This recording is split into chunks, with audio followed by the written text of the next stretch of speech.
Hello hi everyone. आज हम लोग चेक करेंगे पवनी सिंह की वीडियो गजवाए हिंद एंड भारत।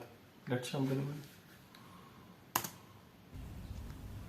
गजवा-ए हिंद ये शब्द आपने कई बार सुना होगा। रेडिकल इस्लामिस्ट ग्रुप्स पाकिस्तान से जो ऑपरेट करके भारत के खिलाफ जिहाद करते हैं, भारत के अंदर रहने वाले कई रेडिकल इस्लामिस्ट ग्रुप्स जो आज की डेट में पाकिस्तान का एजेंडा चलाते हैं, आपने उनके तहत ये शब्द गजवा-ए हिंद के बारे में कई बार चर्चाओं में सुनी होगी। लेकिन सवाल ये उठता है कि ये जो गजवा-ए हिंद है, क्या ये शब्द कुरान शरीफ में कहीं लिखा है? क्या ये शब्द कहीं हादित में लिखा है? इस शब्द का इस्लामिक कम्युनिटी में जो इस्लामिक स्कॉलर्स हैं उनका क्या मानना है?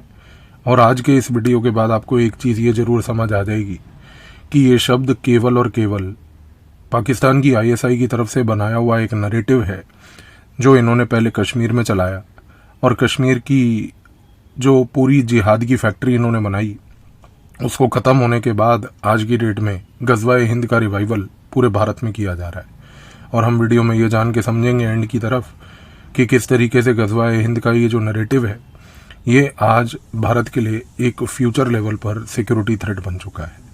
पहले कुछ बेसिक समझ लेते हैं जिससे कि आपको ये पूरा कॉन्सेप्ट समझने में बहुत आसानी होगी। जब इस्लाम का गठन हुआ तो उस समय कुरान शरीफ जो है वो लिखी गई।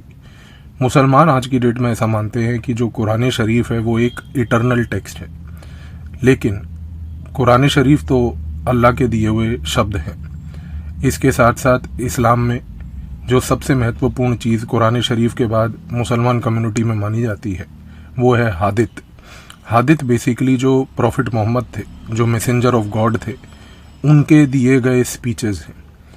और आज की डेट में ये जो हादित हैं ये उनके दिए गए वो स्पीचेस हैं जिनको बाद में उनके मृत्यु के बाद कंपाइल किया गया। और उनके मृत्यु के बाद जब इनको कंपाइल किया गया तो एकदम से कंपाइलेशन नहीं हुआ। इनफैक्ट हादित का तो जो कंपाइलेशन है उसमें और प्रॉफिट मोहम्मद की डेथ में लगभग 100-120 सालों का गैप भी है। अच्छा, सबसे पहली बात तो ये भी है कि जिन लोगों को ये टास्क दिया गया कि वो हादित को कंपाइल करेंगे, यानी कि हादित कंपाइलर जो होंगे उनको हम लोग मुहादितुन कहते हैं। तो मुहादितुन जो थे उनके ऊपर एक ये ऑब्लिगेशन था कि वो बेसिकली कंपाइल करेंगे प्रॉफिट मोहम्मद के दिए गए उन स्पीचेस को।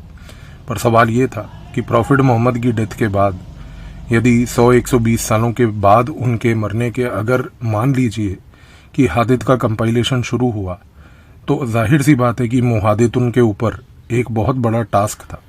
टास्क ये था सबसे पहले कि उनको ये चीज़ को वेरीफाई करना था कि जो भी शब्द प्रॉफिट मोहम्मद के दिए गए तरफ से बोला गया था और आज की डेट में यदि हादित में कंपाइल किया जा रहा है तो क्या वो शब्द ऑथेंटिक भी है या नहीं है।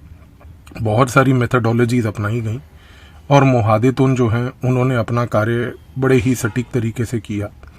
और उसके बाद जो कंपाइलेशन तैयार हुए तो उसमें 6 वॉल्यूम तैयार हुए। आज की डेट में उन्हीं 6 वॉल्यूम्स को हम लोग सीहा सित्ता कहते हैं। इस्लाम में जब ये बात अगर आप सुने कभी शब्द सीहा सित्ता का, तो सीहा सित्ता का मतलब होता है ऑथेंटिक 6।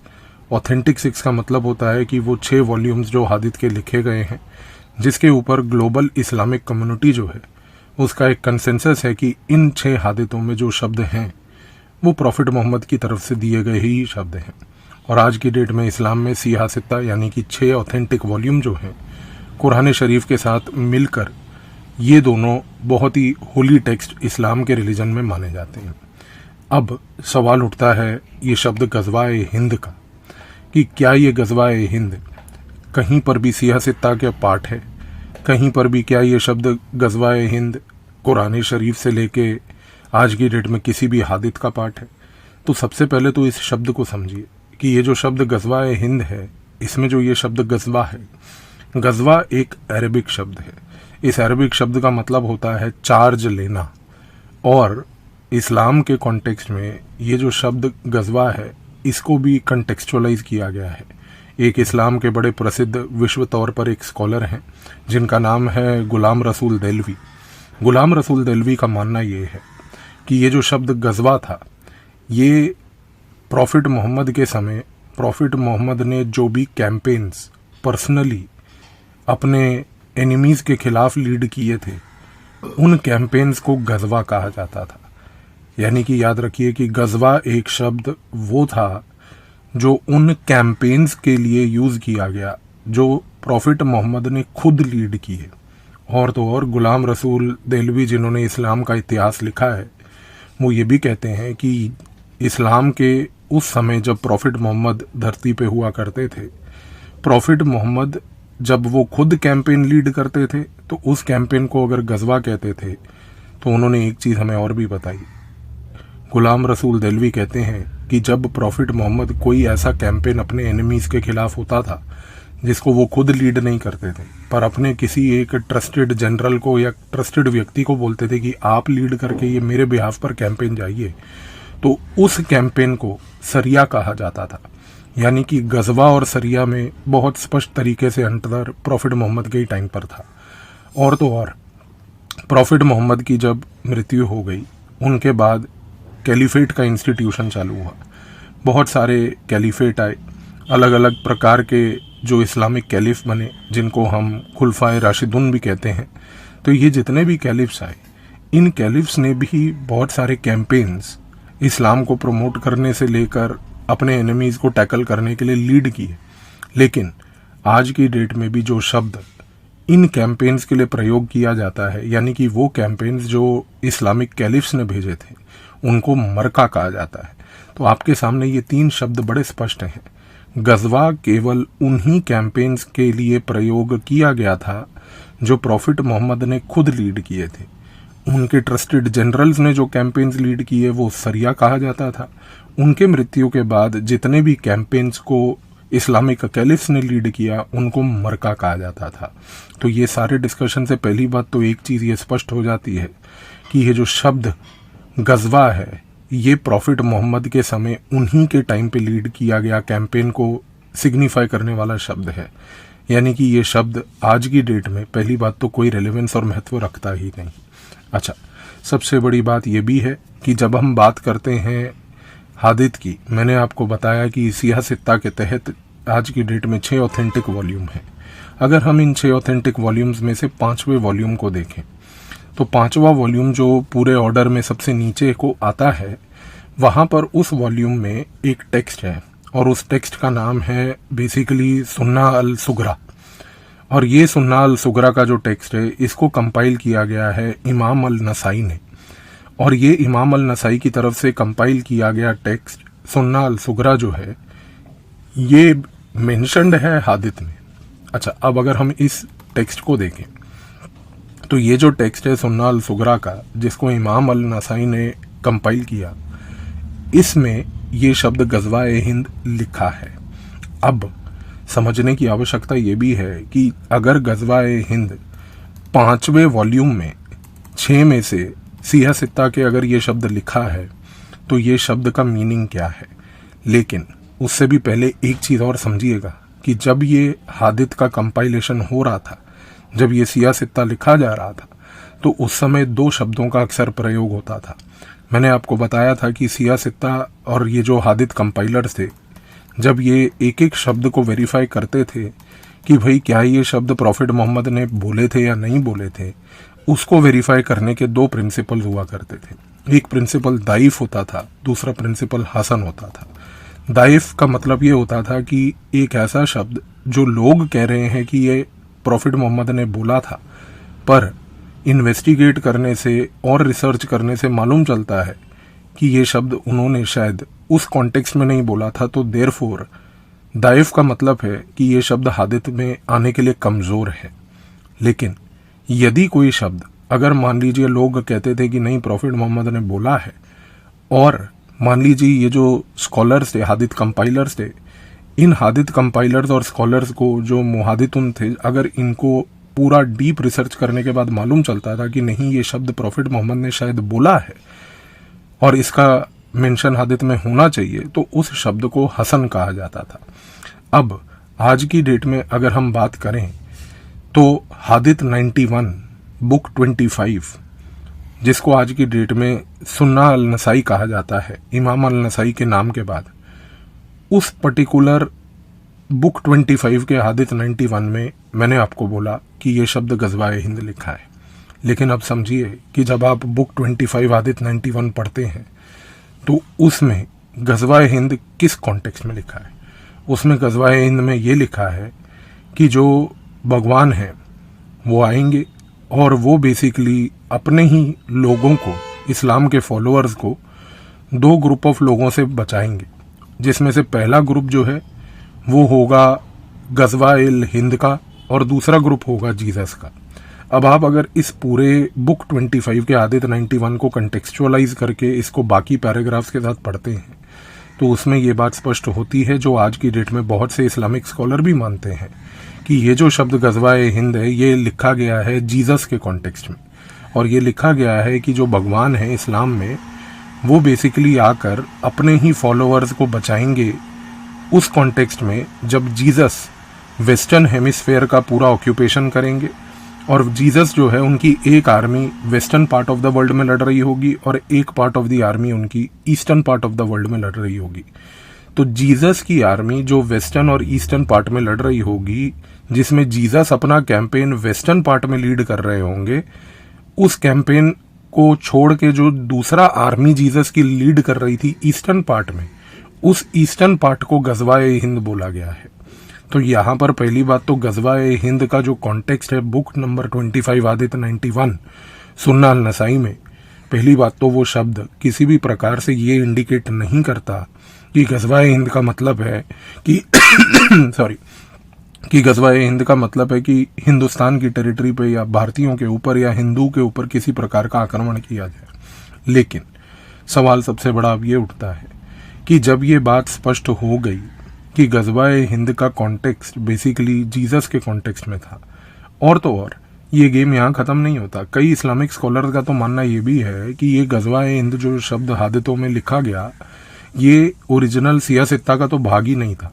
इनफैक्ट अगर हम यहाँ पर एक बड़े इस्लामिक स्कॉलर जो दारुल उलूम दियोबंद के हैं, जिनका नाम है मौलाना वारिस मज़ारी, अगर उनके रिसर्च को पढ़ें तो मौलाना वारिस मज़ारी तो ये भी कहते हैं कि भाई ये गजवाए हिंद का शब्द तो उमायद कैलिफेट के दौरान ऐड किया गया, और ये ऐड किया गया केवल और केवल मोहम्मद बिन कासिम के भारत के ऊपर आक्रमण करने के पूरे कैंपेन को लेके। उनका मानना तो ये था कि उमायद जो कैलिफेट था उस कैलिफेट ने जानबूझकर ये हादित लोकल लेवल पर लिखवाया, जिससे कि वो बेसिकली ये बात प्रूव कर पाए कि भाई मोहम्मद बिन कासिम को एक राइट था हिंदुस्तान की धरती के ऊपर आक्रमण करने का। और तो और इस पॉइंट को इवेंचुअली जो जमाते इस्लामी हिंद है उसके जो मुफ्ती हैं मुश्ताक तिजवारी, वो भी एक्सेप्ट करके यही बात बोलते हैं। तो चाहे आप आज की डेट में मुफ्ती मुश्ताक तिजवारी की बात मानो या मौलाना वारिस मज़ारी की बात मानो, इन सारे लोगों के तहत एक चीज़ तो कॉमन है, और वो कॉमन ये है कि भाई ये खुद सब लोग मानते हैं कि गजवाए हिंद का शब्द कहीं पर भी पहली बात तो ये इम्प्लाई नहीं करता कि हिंद टेरिटरी यानी कि भारत यानी कि हिंदुस्तान के ऊपर कोई प्रकार का जिहाद किया जाए। और तो और पाकिस्तान के अंदर रहने वाला जो आज की डेट में सबसे बड़ा पाकिस्तान के इस्लाम का स्कॉलर है जिसका नाम है जावेद गामदी, वो बंदा भी खुद इस पॉइंट को एक्सेप्ट करता है कि ये मोहम्मद बिन कासिम के टाइम का लिखा हुआ एक पॉइंट है जो कहीं पर भी ये प्रूव नहीं कर रहा है कि भारत के ऊपर आक्रमण किया जाए। लेकिन इन सारे पॉइंट्स को देखने के बाद, इन सारे रिसर्चेज को, हादित को और यहाँ पर मुहादित उनके ये जो पॉइंट्स थे इनको समझने के बाद अब सवाल ये सबसे बड़ा उठता है कि भाई पाकिस्तान आज की डेट में गजवाए हिंद का शब्द का प्रयोग करके भारत के ऊपर जिहाद क्यों कर रहा है। तो यहाँ पर आपको दो चीज़ें समझने की आवश्यकता है। पहली चीज़ तो यहाँ पर ये है कि भाई पाकिस्तान के कॉन्टेक्स्ट में अगर हम देखें तो पाकिस्तान की आर्मी ने जब 1990 के दशक में कश्मीर के अंदर जिहाद चालू किया था तो उस जिहाद को बेसिकली क्योंकि उनको अपने यूथ को जिनको उन्होंने जिहादी ग्रुप्स में डाला था, उन ग्रुप्स के तहत उन जिहादियों को ये बात बोलनी थी कि भाई हमें भारत पे आक्रमण करना है। तो उस आक्रमण करने के लिए उन्होंने, पाकिस्तान की आर्मी ने बेसिकली उस समय ये शब्द गजवाए हिंद को मोहम्मद बिन कासिम से जोड़ते हुए लोगों को उत्साहित करने के लिए ये बात बोली कि जिस प्रकार से मोहम्मद बिन कासिम से लेके गजनी और गौरी ने भारत पे आक्रमण किया था, एक दिन हम भी और हमारे जिहादी भी इस टेरिटरी पे आक्रमण करेंगे। तो सबसे पहली बात यहाँ पर ये क्लियर हो जाती है कि गजवा-ए हिंद का शब्द जो है ये पाकिस्तान की आर्मी की तरफ से बनाया गया एक नैरेटिव था, और ये नैरेटिव उस समय इसलिए बनाया गया था कि इसकी वजह से पाकिस्तान जो है पूरे जिहाद के कैंपेन को जस्टिफाई कर पाए। जब ये कैंपेन धीरे धीरे खत्म होने लगा, इसके खत्म होने के पीछे दो बड़े कारण थे। सबसे पहला कारण था कि जब भारत ने 2014 में सरकार आने के बाद ऑपरेशन ऑल आउट चलाया, कश्मीर में ऑपरेशन ऑल आउट, ऑपरेशन जैकबूट, इन सारे ऑपरेशंस के तहत क्या हुआ कि इवेंचुअली कश्मीर के अंदर बनाई गई ये जिहादी फैक्ट्री को तोड़ा गया, और ये सारी जिहादी फैक्ट्री को तोड़ने का अंतकाल आया अगस्त के महीने में 2019 में, जब भारत की सरकार ने संविधान से अनुच्छेद 370 हटा दिया। अनुच्छेद 370 हटाने के बाद भारत की सरकार की तरफ से एक बहुत ही डेडिकेटेड मुहिम चलाई गई कि पाकिस्तान की इस टेररिज्म की इंडस्ट्री को अब हम इंटरनेशनल लेवल पर एक्सपोज करेंगे। उस एक्सपोजर के दौरान भारत की सरकार ने पाकिस्तान को फाइनेंशियल एक्शन टास्क फोर्स में ले जाने की मुहिम चलाई। फाइनेंशियल एक्शन टास्क फोर्स में हमने उस समय FATF के सामने पेरिस में जो ये बॉडी है उसको ये पूरे एविडेंसेस, प्रूफ्स दिए कि देखिए किस प्रकार से पाकिस्तान पैसा प्रयोग करके भारत के खिलाफ इन आतंकवादी संगठनों से, जिनका नाम लश्कर ए तैयबा से लेके जैश ए मोहम्मद है, ये संगठनों के तहत भारत के खिलाफ वो आतंकवादी हरकतें करता है, तो पाकिस्तान को देयरफॉर ब्लैकलिस्ट किया जाए। हम लोगों के एफर्ट्स की वजह से, डॉक्यूमेंट्री एविडेंसेस और प्रूफ्स की वजह से FATF ने पाकिस्तान को ग्रे लिस्ट में तो डाल दिया था, लेकिन ग्रे लिस्ट से ब्लैक लिस्ट की तरफ जाने के लिए थोड़ा सा ही और एफर्ट चाहिए था। लेकिन ग्रे लिस्ट में जब पाकिस्तान पहुंच गया तो ग्रे लिस्ट भी कोई हल्की चीज़ नहीं थी, क्योंकि ये जो ग्रे लिस्ट थी इससे पाकिस्तान की इकोनॉमी पूरी चौक होने लग गई, और पाकिस्तान की ISI को 2022-23 तक ये बात समझ आने लग गई कि भैया लश्कर ए तैयबा, जैश ए मोहम्मद का प्रयोग करना हमारे लिए लॉन्ग रन में इफेक्टिव नहीं होगा। इसी रीज़न से अगर हम 2022-23 से नए ट्रेंड्स ऑफ टेररिज्म को देखते हैं तो आज की डेट में दो बड़े ट्रेंड दिख रहे हैं। सबसे पहला ट्रेंड तो ये दिख रहा है कि 2022 से लगभग पाकिस्तान ने क्या किया है कि लश्कर ए तैयबा, जैश ए मोहम्मद को खुद बोला है कि अब आप डायरेक्टली कश्मीर में इन्वॉल्व मत होइए। इन दोनों संगठनों ने अपने अपने फ्रंट ऑर्गेनाइजेशंस बनाए हैं, और लश्कर ए तैयबा का जो फ्रंट ऑर्गेनाइजेशन है रेजिस्टेंस फ्रंट, और जैश ए मोहम्मद का जो फ्रंट ऑर्गेनाइजेशन है पीपल एंटी फासिस्ट फ्रंट। आज की डेट में ये दोनों फ्रंट्स जो हैं बेसिकली कश्मीर में नंबर 1 ऑपरेट कर रहे हैं। दूसरी सबसे बड़ी बात, जो दूसरा ट्रेंड देखने को मिला है वो ये है कि पाकिस्तान ने आज की डेट में एक पूर्व अलकायदा के आतंकवादी जिसका नाम फारतुल्लाह खान है उसको बेसिकली अपने पेरोल पे रख लिया है। फारतुल्लाह खान बेसिकली एक बहुत बड़ा पाकिस्तान में जिहादी ओरेटर है। ओरेटर यानी कि एक ऐसा व्यक्ति है जिसकी बात को पाकिस्तान जैसे कंट्री के एटलीस्ट अवाम के लोग सुनते हैं, क्योंकि उनके पास कोई और अकल का काम तो है नहीं सुनने का। लेकिन ये बंदा जो जिहादी है फारतुल्लाह खान, आज की डेट में क्योंकि ISI ने इसको रिक्रूट कर लिया है, ये बंदा आज की डेट में क्या कर रहा है, ये पाकिस्तान में बैठकर वहाँ से एक नरेटिव चला रहा है। उस नरेटिव के तहत पिछले 1 साल यानी कि 2023 में हमने एक चीज़ देखी कि ये वहाँ से बैठ के ये शब्द गजवा-ए हिंद को बार बार बोलता है, कोट करता है, इसके उदाहरण देता है, और इन मैसेजेस को जो ये पाकिस्तान की आवाम को देता है, उन मैसेजेस को पाकिस्तान की ISI बेसिकली रिकॉर्ड करके उन मैसेजेस को टेलीग्राम से लेके व्हाट्सएप ग्रुप्स तक भारत में इस्लामिक कम्युनिटी के बीच पहुंचाए जा रहे हैं। अब ये मैसेजेस को समझने की कोशिश कीजिए। ये जो शब्द गजवा-ए-हिंद है, आपको इस पूरे वीडियो के बाद ये चीज़ समझ आ गई कि ना तो इसका कोई कुरान शरीफ में मेंशन है, गजवा शब्द का मेंशन प्रॉफिट मोहम्मद से डायरेक्टली एसोसिएटेड है, और इवन जो शब्द गजवा-ए-हिंद जो कुरान शरीफ के बाद हादित के अगर हम देखें तो हादित नंबर 91 में बुक 25 में जो लिखा गया है सुन्ना उसमें, उसके बाद भी वहाँ पर भी अगर आप ऑब्जर्व करें तो वो एक अलग कॉन्टेक्स्ट से लिखा गया है। लेकिन फारतुल्लाह खान ये नैरेटिव क्यों चला रहा है? फारतुल्लाह खान का ऑब्जेक्टिव केवल एक है।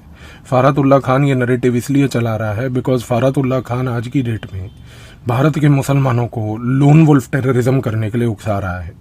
वो ये गेम खेल रहा है कि भारत में ये उसकी दी गई स्पीचेस अगर छोटे छोटे मॉड्यूल्स की तरह, अगर मान लीजिए व्हाट्सएप से लेकर फेसबुक पे मैसेजेस के तहत, टेलीग्राम के मैसेजेस के तहत अगर भारत के मुसलमानों को अलग अलग कोनों में पहुंचाई जाए तो उसके तहत वो भारत के मुसलमानों को आज की डेट में उकसाना चाहता है ताकि वो कल को खड़े होकर सड़क पे कत्लेआम करें।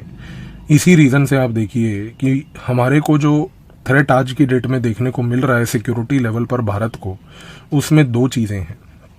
पहला तो ये है कि कश्मीर में लश्कर ए तैयबा जैश ए मोहम्मद अपने फ्रंट ऑर्गेनाइजेशंस के साथ ऑपरेट कर रहे हैं, द रेजिस्टेंस फ्रंट और पीपल एंटी फासिस्ट फ्रंट। और दूसरी बात कि भारत में लोन वुल्फ टेररिज्म यानी कि जो व्यक्तिगत तौर पर डिसेंट्रलाइज्ड टेररिज्म होता है कि जिसमें एक व्यक्ति जो किसी संगठन से जुड़ा ना हो बल्कि वो रेडिकलाइज होने के बाद खड़ा होकर आतंकवादी हरकतें करता है, ये भारत के लिए एक नया एक हेडेक, एक बेसिकली सुरक्षा थ्रेट बन चुका है। और आज की डेट में भारत की जो सुरक्षा एजेंसियां हैं, इंटेलिजेंस ब्यूरो से लेके नेशनल इन्वेस्टिगेशन एजेंसी से लेके, ये सारी के सारी एजेंसीज आज की डेट में इस माइक्रो रेडिकलाइजेशन कैंपेन को रोकने में लगी हैं।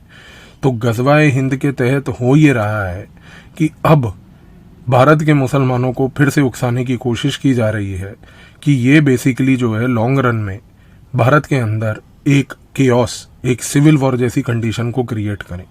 तो आई होप इस वीडियो को सुनने के बाद ये जो शब्द गज़वा-ए हिंद है, इसके कॉन्टेक्स्ट से लेके इसका आज की डेट में जो पाकिस्तान की ISI की तरफ से दुरुपयोग है, इन दोनों आइडियाज़ को आपको कंप्लीट क्लैरिटी मिल चुकी होगी। धन्यवाद।